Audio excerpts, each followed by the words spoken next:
What do you need? Done. I have the ingredients, and it's safe upstairs. Good. You'll need 2 more things to make the potion. The claw of a mighty beast, and some celandine.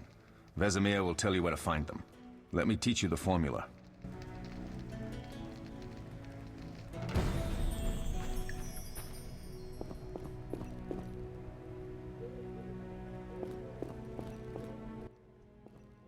Oh, that was a tough fight. I found a few intruders upstairs, but... I understand they won't be a problem. Lambert, however, let the Frightener get to him. Nothing serious. Good you went after Triss and handled that mage. She was able to salvage some equipment, but it looks like the main device has vanished. Our beautiful sorceress was right, I know. You did well, Wolf. Take this armor and sword. I've been keeping them for you. Lambert gave me the formula. I take it you already have White Gull and Calcium Equum. I do. What next? You'll need celandine. Take what I have. Plus the claw of a monster, like the Frightener. To skin a creature, take a sharp knife and cut along the torso. You'll find the Frightener's carcass in the upper courtyard. Once you've extracted the claw, rest by the fire while making the potion.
Yes?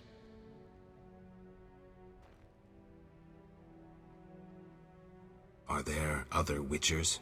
There were 3 Witcher schools in all, but it's been long since I've heard word of the other 2. You've met all the Witchers I know of, except for Berengar. Did I know him? I don't believe so. An introvert, he chose his own path. Actually, none here can say they know Berengar. He often ran away from Kaer Morhen, though he would always return in the end. After the trial of the grasses, he finally accepted his destiny and started training for real. Why isn't he here? I don't know. We lost touch with him a while back. Can I ask you something? Of course.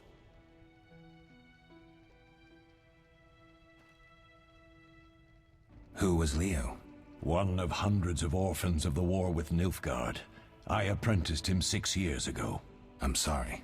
We'll recover our secrets and find Leo's murderers, even if they fled to the end of the world. Can I ask you something? Of course. You mentioned defending Kaer Morhen before. Yes. 15 Witchers once lived here, training boys for their trials. Only they knew the secrets of mutation. Witchers who set out on the path and failed to assimilate among humans wintered here. Before the battle, 23 witchers and 40 students called Kaer Morhen home. Too damned few for the mob that attacked. I never knew why they came. Some say a sudden explosion of anger born of disdain for witchers. But no. Someone provoked the mob with flyers filled with lies. Special agents read them to the peasants. Truer still, the fanatics could never have taken the fort without the aid of sorcerers, though they outnumbered us by far. They didn't even spare the youngest.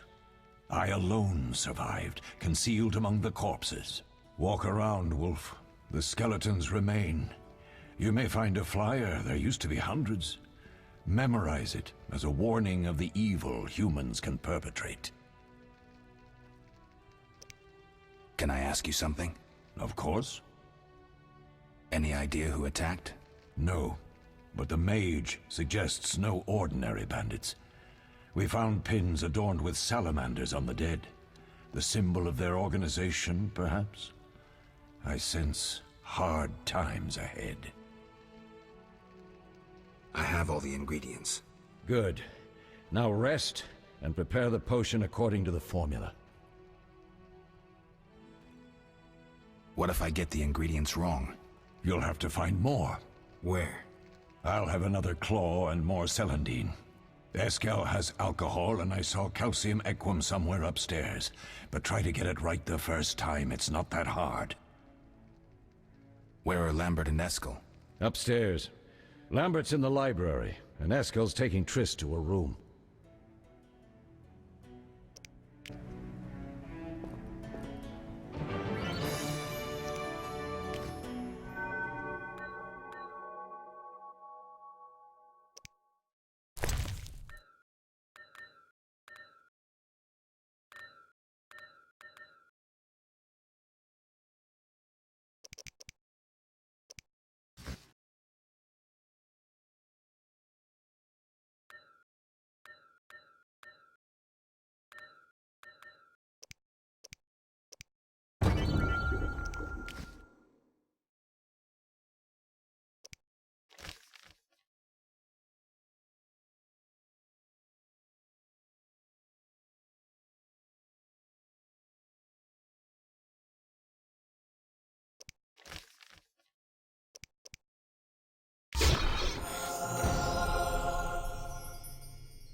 Need anything, Wolf?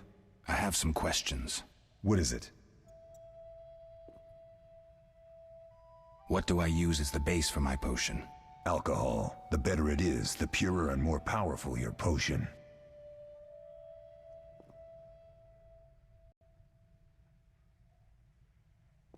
Couldn't Triss have helped with Leo's mutation? Maybe. It's a little more complicated than that.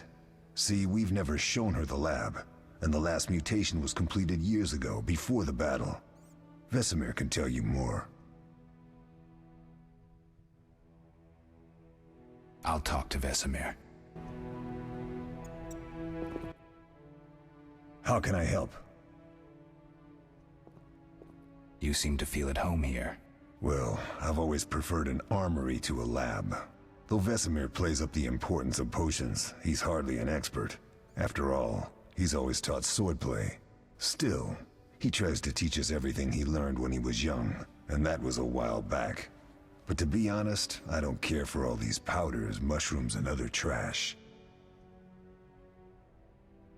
Did you see the magic storm? Yes, I was out hunting. Just before the storm came, a swarm of nightjars took flight. Hundreds of them. Gray streaks across the sky, trilling wildly. Usually less of them gather, and their cries rarely sound so desperate. When the storm came, I gave up the hunt and headed toward Kaer Morhen. Met the others on the way. Tell me about the trial of the grasses. It's a 3-stage process. The first is the choice. Leo completed it, enduring the hard training and diet. I presume it's more than your basic lettuce and carrots. Special mushrooms, mosses, and herbs are grown in the lab. Combined with training, they accelerate muscle growth and digestion, improving the body's general condition. Does everyone pass the first stage? Unfortunately not. The liver and heart often fail. The mind sometimes too, resulting in excessive aggression. What's the second stage? The trial of the grasses. More idiotic tales have been conjured up about that than about princesses and dwarves. Before the raid, the lab contained vials, hearths, formulae, herbs, and the grasses. A mage and his magic were all that was lacking. Did you ever witness a trial? Just one, our own. I thought I was going to lose it when your hair turned white. The grasses affect the nervous system, so magic must control the process. The trial results in lightning-fast reflexes, reaction times normal people will never attain. Only 4 out of 10 survive. Quite a cut. And the last stage? I don't know the specifics. It involves changes like the mutation of the eyes, the bone marrow, hormones. In exchange, we see in the dark, heal much faster than ordinary folk, and gain increased resistance to poison. Interesting. What's the cost? We're infertile. The changes are irreversible? Entirely. We'll talk later.